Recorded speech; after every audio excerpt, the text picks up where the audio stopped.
We have that reflection on karma that we chant every night. Sometimes we do it twice in the context of the 5 reflections. The reflection that I am the owner of my actions, heir to my actions, is a statement of confidence. The other reflections are that I'm subject to aging, subject to illness, subject to death, haven't gone beyond these things. I'll be separated from all that is dear and appealing to me.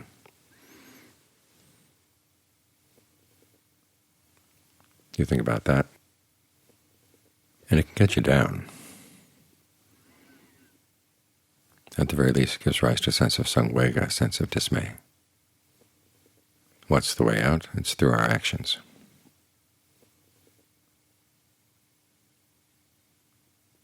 So reflect on karma to give a sense of confidence that there is a way out of all this suffering. There's a passage where the Buddha said that suffering gives rise to conviction. If you reflect on the fact that you're suffering and you don't want to stay there, you've got to get out. Then here's the Buddha offering you his hand. This is the way out. Of course, he can't pull you out, but he's offering you a path that will require that you do your own work. That's why you have to have confidence in the principle of action, that it can have an impact on your suffering. You're not just a victim. You can come out victorious. After all, that's what the images of the path often say. Unexcelled victory.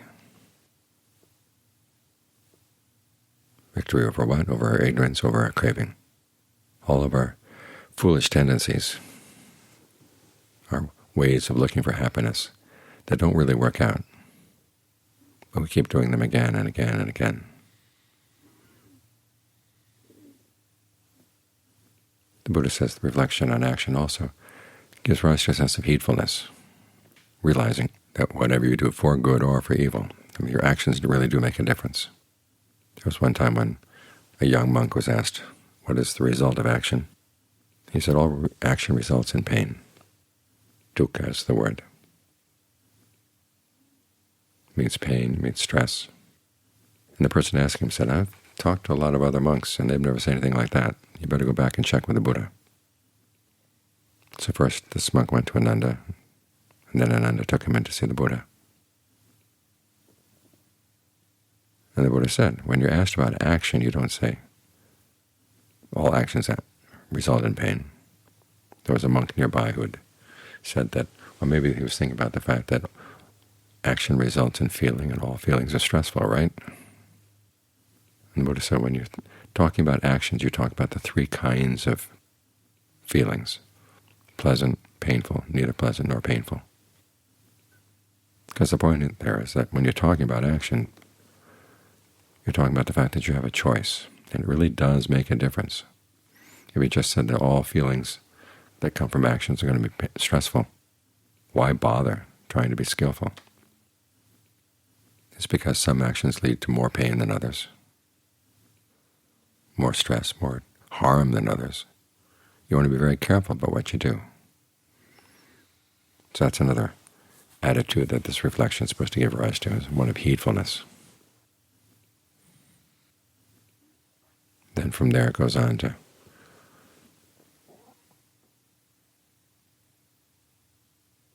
reflection of all beings, when we have the chant about the Brahma-viharas.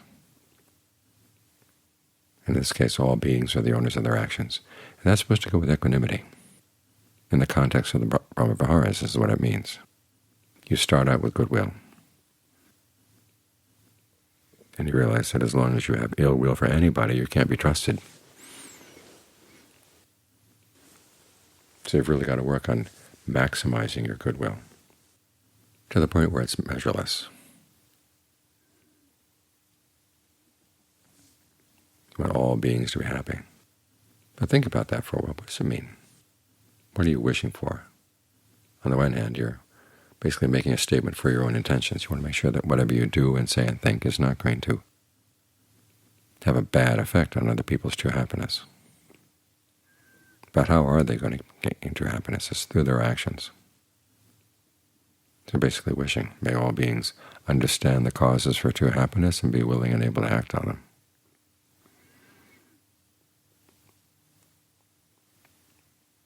And compassion and empathetic joy, two of the other Brahma Viharas, derive from that. Compassion is basically what goodwill feels when it sees people are suffering or creating the causes for suffering. I'd like to see them stop. Empathetic joy is what goodwill feels when it sees people who actually are happy already, or creating the causes for happiness. It's actually one of the good tests for your goodwill, because sometimes you see people are enjoying good fortune, and you may resent it, either because you feel that you were lessened by their good fortune, or because you see that they have that good fortune and they're misusing it. But you have to remind yourself, here you are, reflecting, may all beings be happy. Here's somebody who's happy. Make sure you reflect that, well, what kind of happiness are we talking about? The happiness that can be abused is not safe. What would be a safe happiness? The happiness of awakening.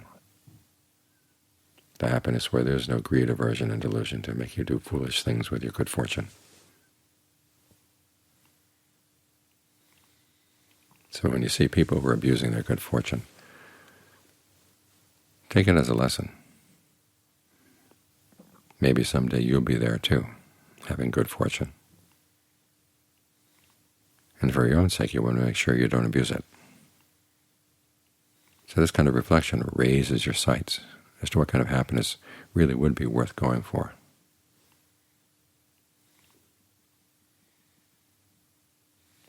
You also have to remember that if you resent other people's happiness, how sincere is your wish? How sincere is your goodwill? You have to be able to look at other people's happiness and feel no resentment at all. That's when your goodwill is really honest. But then there are going to be cases where people are not going to act on the causes for happiness. And that's what equanimity is for, and that's why the reflection on karma comes in again. In this case, it's to develop a sense of equanimity. People are going to be living according to their actions. What are you going to do? If someone is determined to do something wrong, it's very hard to stop them. You can get in their way, you can try to thwart them, but their intention is already bad.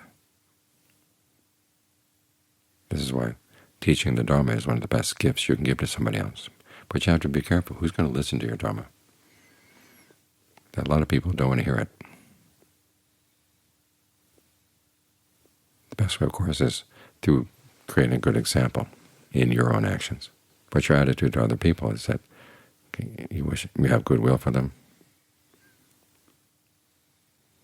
You want them to be happy. But if they're determined to act in ways that are not going to give rise to happiness, you have to have equanimity, reminding yourself that their karma is their karma. Your karma is yours. Turn around and look at things where you can make a difference. Instead of getting upset with other people abusing their good fortune, or other people just acting in stupid ways.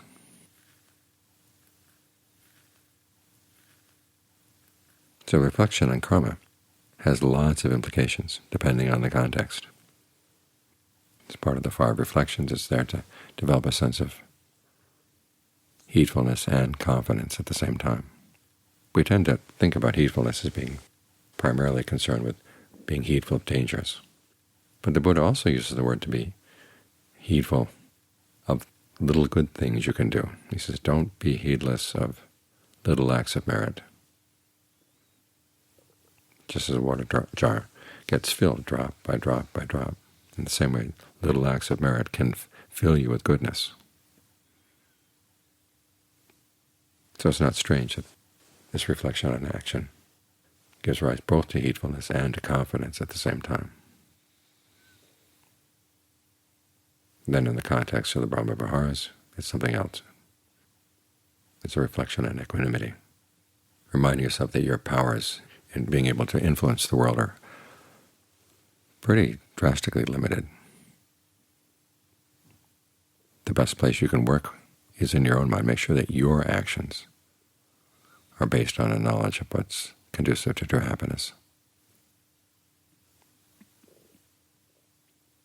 That way, as you reflect on karma, realize it has many, many implications. These are just a few.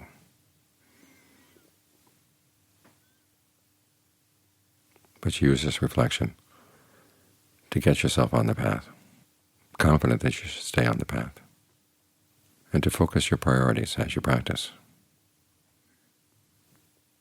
As John Sawat used to say, we're here not to get anybody else. We're here to get ourselves.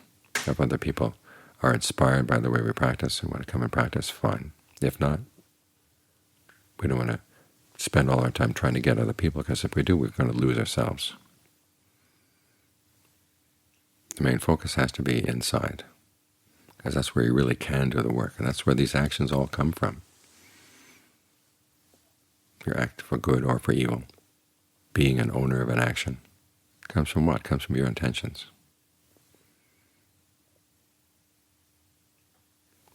And if you have no control of your intentions, who's got the keys to your car? Who's driving? Mindlessness, forgetfulness, apathy. You don't want any of those things driving your car. So work on being very carefully aware of what you're intending right now. This is why we work on concentration. We set up an intention and we try to maintain it. A good intention, we try to maintain it. And sometimes it's discouraging seeing the things that come and eat it away. But if you keep on setting up that intention, and again, and again, and again, it's going to get more and more firm. It's like building a fence. The closer together the pickets, the more things you'll be able to defend your property from. So as soon as you sense the mind is wandering off just a little bit, be right there, right there, right there. That's what it means to be heedful and confident.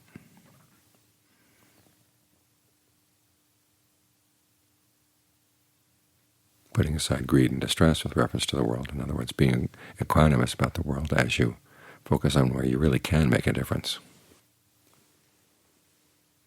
Remember the Buddha's teachings on contentment. You're content with your outside surroundings if they're good enough for practicing. But you don't rest content with unskillful states in your own mind.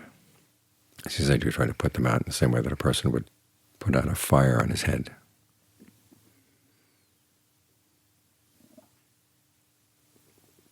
That's going to require skill, and sometimes they won't go out quite as quickly as you'd like.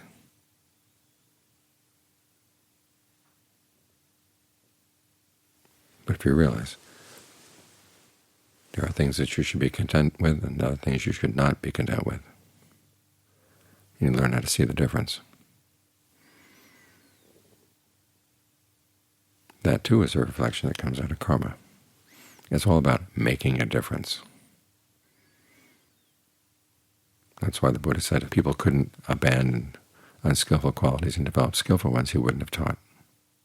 But it's because we can do this, and because it's good for us.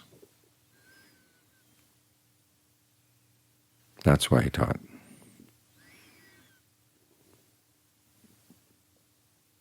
And this is why we practice.